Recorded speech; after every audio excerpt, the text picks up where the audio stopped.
Welcome to উড়ান পাঠশালা। আমি জেএনকে, subject English. আজকের বিষয় হচ্ছে school service commission group C. একদম সরাসরি ক্লাসে চলে আসি। Let's begin our class. কি আছে ডিরেকশনটা?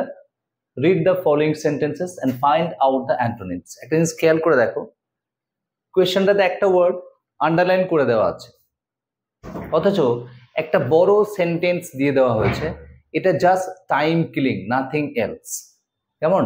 কারণ এই কোয়েশ্চেনগুলোকে দেওয়া হয় এই কারণেই যে খুব তাড়াতাড়ি যাতে সময়টা কিল করে দেওয়া যায়, তুমি সমস্ত কোয়েশ্চেন আনসার করতে না পারো, তার একটা প্রসেস। এগুলো এত পড়ার কোনো প্রয়োজনই নেই। আমার এখানে ওয়ার্ডটা আন্ডারলাইন করাই আছে, একদম সরাসরি আন্ডারলাইন ওয়ার্ডে চলে এসো। কি আছে ওয়ার্ডটা? মাডি। মাডি মানে প্রত্যেকেই জানো, বেস ওয়ার্ডটা হচ্ছে মাড, MUD। এই বেস ওয়ার্ড মাড থেকে এসছে মাডি। মাড মানে আমরা প্রত্যেকেই জানি, তাহলে এটা কর্দমাক্ত বা এরকম একটা মিনিং বোঝায়। তাহলে দেখো ডার্টি, তাহলে almost same in meaning. Dirty কথাটা যদি আমরা ইউজ করি, তাই তো। সগি কথাটা মানে হচ্ছে ওয়াটারি।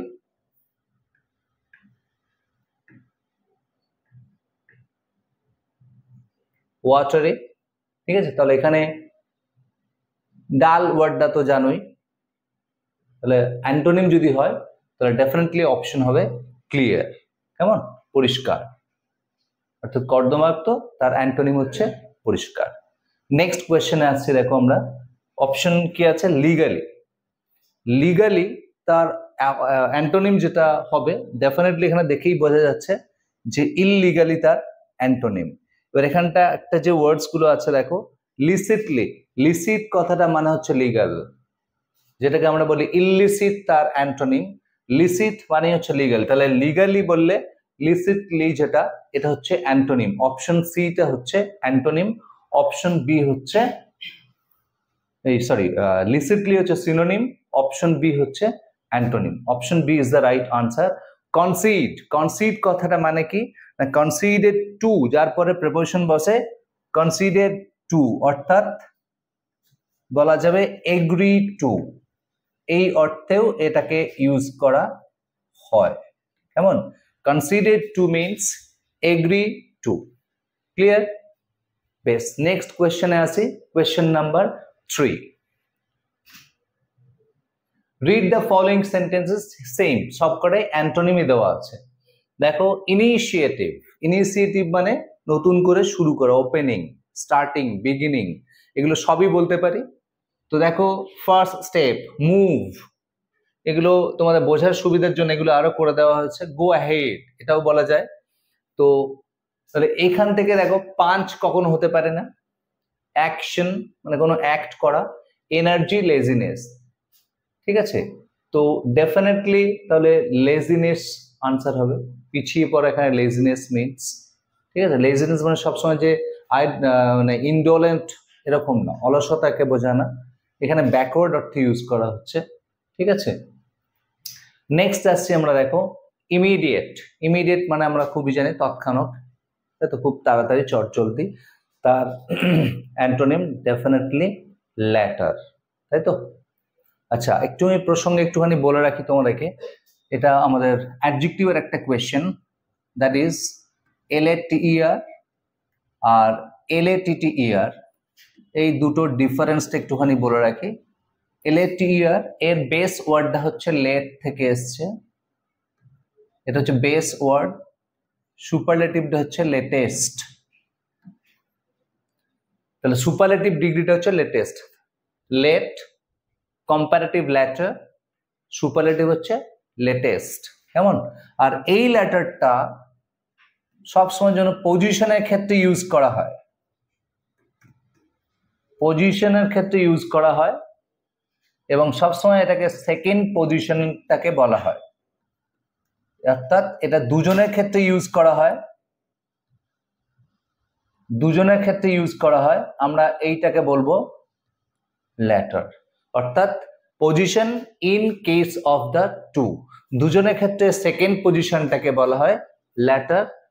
আরো যদি মোর দ্যান টু হয় তাহলে লাস্ট হয়, আর প্রথমটাকে বলা হয় ফর্মার। ফর্মার আর ফার্স্ট। ফর্মার হচ্ছে দুজনের ক্ষেত্রে, পজিশন দুজনের ক্ষেত্রে প্রথমটাকে বলা হচ্ছে ফর্মার, দুজনের ক্ষেত্রে দ্বিতীয়টাকে বলা হয় ল্যাটার, LATTER, শেষেরটাকে বলা হয় লাস্ট, আর প্রথমেরটাকে বলা হয় ফার্স্ট। এগুলো অল দে ডিনোট পজিশন, এগুলো প্রত্যেকটাই পজিশন বোঝানোর ক্ষেত্রে ব্যবহার করা হয়।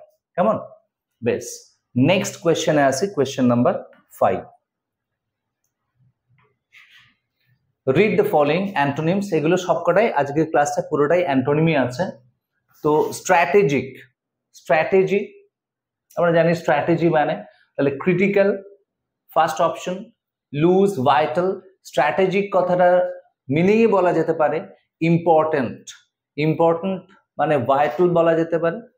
তাহলে তার ডেফিনেট অ্যান্টোনিম হতে হবে অপশন সি, লুজ। তাহলে স্ট্র্যাটেজিক কথাটা মানে যে স্ট্র্যাটেজি আমরা যেটা বলি সেটা না, স্ট্র্যাটেজিক মানে কি কি হতে পারে, ইম্পর্টেন্ট হতে পারে, ভাইটাল হতে পারে। ঠিক আছে, ভাইটালকে যেমন আমরা ইম্পর্টেন্ট হিসাবে ইউজ করতে পারি, ভাইটালের একটা আরেকটা ইউজ আছে যেটা আমরা প্রিভিয়াস ক্লাসে করেছিলাম, সেটা হচ্ছে লাইফের অ্যাডজেক্টিভ হিসাবেও ভাইটালকে ইউজ করা হয়। কেমন? লাইফ তার অ্যাডজেক্টিভ, লাইফ হচ্ছে নাউন, তার অ্যাডজেক্টিভ ভাইটালকেও আমরা এই অর্থে ইউজ করতে পারি। আমরা একটা ওয়ার্ডকে বিভিন্ন জায়গায় বিভিন্ন রকম অর্থে ইউজ করি, সবসময় যে সিম্পল অর্থে ইউজ করতে হবে একটাই মিনিং হবে এমন কোনো কথা নেই। অনেকগুলো ওয়ার্ড অনেক রকম ভাবে অনেক জায়গাতেই ব্যবহার করা হয়। কেমন? তো এখানে স্ট্র্যাটেজিক কথাটা ইম্পর্টেন্ট, তার অ্যান্টোনিম হচ্ছে লুজ। নেক্সট দেখো কি আছে, পরের কোয়েশ্চেন হচ্ছে ইনফ্লেশন। ইনফ্লেশন মানে হচ্ছে ইনক্রিজ, তাই তো? তাহলে রাইজ, হাইক মানেও সেম, তাহলে রিডাকশন মানেও কমে আসা, তাহলে বুস্ট কথাটা মানে হচ্ছে ইনক্রিজ। বুস্ট কথাটার মিনিং হচ্ছে ইনক্রিজ, INCREASE, ইনক্রিজ। তাহলে boost is the right option. Come to the next question, oscillates. Oscillates কথাটা মানে হচ্ছে ওয়েভারিং, তাই তো? দোদুল্যমান, দুলছে এমন। অসিলেটস কে বলা হচ্ছে টস মানেও তাই, দুলছে যেটা, টসিং। তোমরা কোনো একটা ওয়ার্ডস সাথে কবিতা পড়তে গিয়ে, ড্যাফোডিলস পড়তে গিয়ে এই টস ওয়ার্ডটা পড়েছিলে, খেয়াল করে দেখো, টস মানেও তাই। ঠিক আছে, তাহলে এখানে ডেফিনেটলি যেটা স্টেডি, স্টেডি মানে দৃঢ়, তাই তো? তাহলে option C is the right answer. পরের কোয়েশ্চেনে আসছি, read the following sentence, also antonym. দেখো ওয়ার্ডটা ভিগার, ঠিক আছে, আর একটা ভিগার স্পেলিং আমরা লিখি VIGOR, সেটা আমেরিকান স্পেলিং, কিন্তু আমরা যে ইংলিশটা পড়ি সেটা হচ্ছে ব্রিটিশ ইংলিশ। তো ভিগার স্পেলিংটা VIGOUR, এটাই ইউজ করো।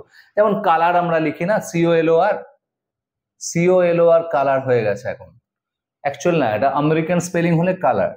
তুমি যখন কম্পিউটারে টাইপ করবে দেখবে এই স্পেলিংটা লিখলে এখানে একটা এরকম রেড মার্ক দেওয়া হয়, তার কারণ হচ্ছে ওদের সফটওয়্যারটা আমেরিকান সফটওয়্যার, সেই কারণে ওদের ডিকশনারিটাতে এই COLOR লিখলে কোনো আন্ডারলাইন দেবে না, বাট এটা লিখলে দেবে।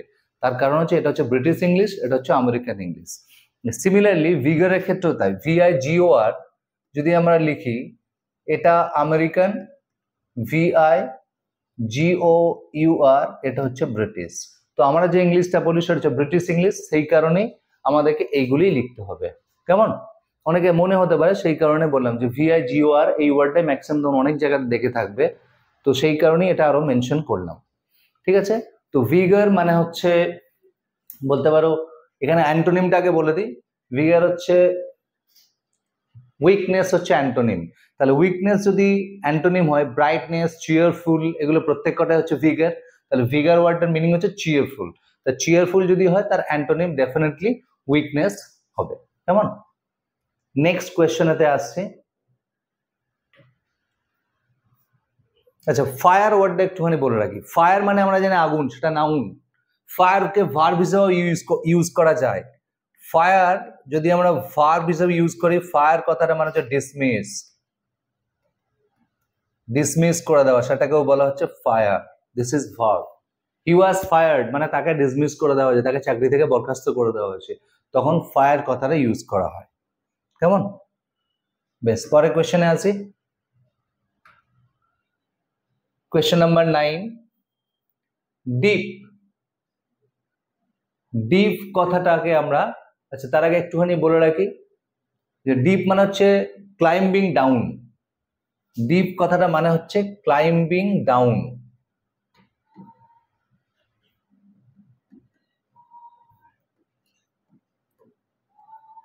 বাংলায় যেটাকে আমরা বলি উত্তরণ, অবতরণ। তাহলে এই অবতরণটা হচ্ছে ক্লাইম্বিং ডাউন। আমরা যখন একটা পাহাড়ে উঠি, এই যে এইটা হচ্ছে, তাহলে এইটাকে বলবো আমরা অ্যাসেন্ট, যার অ্যান্টোনিম হচ্ছে ডিসেন্ট, তাই তো? তাহলে ডিপ মানে হচ্ছে ক্লাইম্বিং ডাউন, অর্থাৎ তুমি উঠলে এবার নামছো এদিকে, এটা হচ্ছে ডিপ। তাহলে ডিপ যদি হয় তার অ্যান্টোনিম হবে অ্যাসেন্ট। অ্যাসেন্ট মানে হচ্ছে অবতরণ যদি বাংলায় বলো। এবার একটুখানি এই ওয়ার্ডটাকে একটুখানি এক্সপ্লেন করি। এই অ্যাসেন্ট একটা জিনিস মনে রাখবে, যখন শেষে টি থাকবে, ওয়ার্ডটা যখন শেষে টি থাকবে জানবে এটা নাউন। কেমন? অ্যাসেন্ট যখন টি থাকবে নাউন, ASCEN ডি যখন থাকবে তখন সেটা ভার্ব। ঠিক ডিসেন্টের ক্ষেত্রেও তাই, টি থাকলে নাউন, ডি থাকলে ভার্ব। কেমন? আচ্ছা, এই ডাক ওয়ার্ডটা বলি।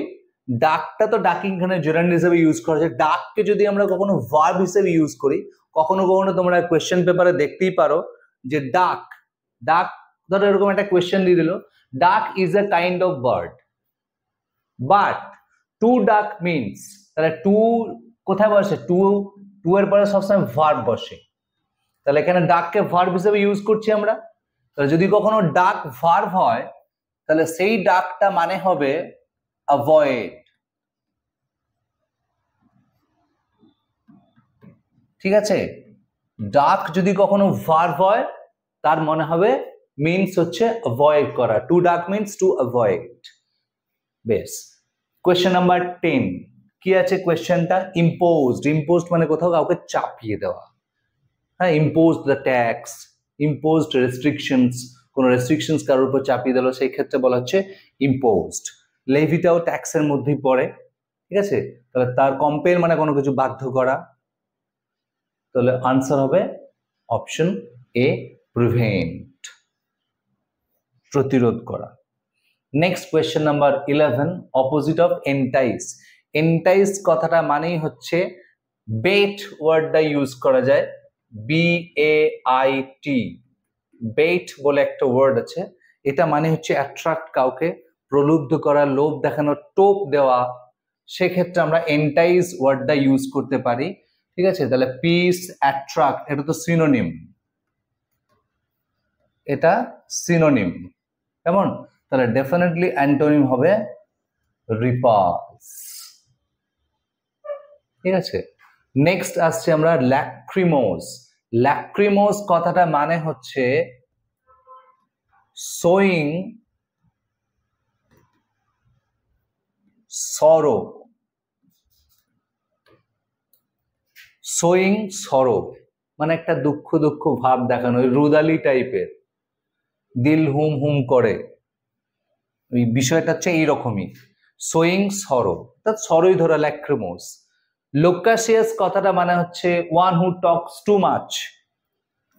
লোকাসিয়াস কথাটা মানে হচ্ছে টকস টু মাচ, যে অতিরিক্ত কথা বলে তাকে বলা হচ্ছে লোকাসিয়াস, যার অ্যান্টোনিম হচ্ছে রেটিসেন্ট অর্থাৎ রিজার্ভড। কেমন?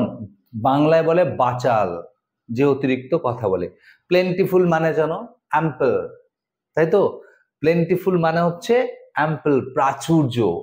ঠিক আছে? তাহলে কুইক বিমিং। বিমিং কথাটার মানে কি? বিম মানে অ্যাকচুয়াল ব্রাইটনেস, জলজল করা, সেটাকে বলে বিমিং। কিন্তু এখানে বিমিং অর্থটা ইউজ করা হয়েছে চিয়ারফুল অর্থে ইউজ করা হয়েছে। সুতরাং বিমিং মানে হচ্ছে cheerful, CHEERFUL, cheerful. So the answer is definitely option C. Next question আতে চলে আসছি, question number 13, 14 and 15. যেমন choose the word opposite, adhere।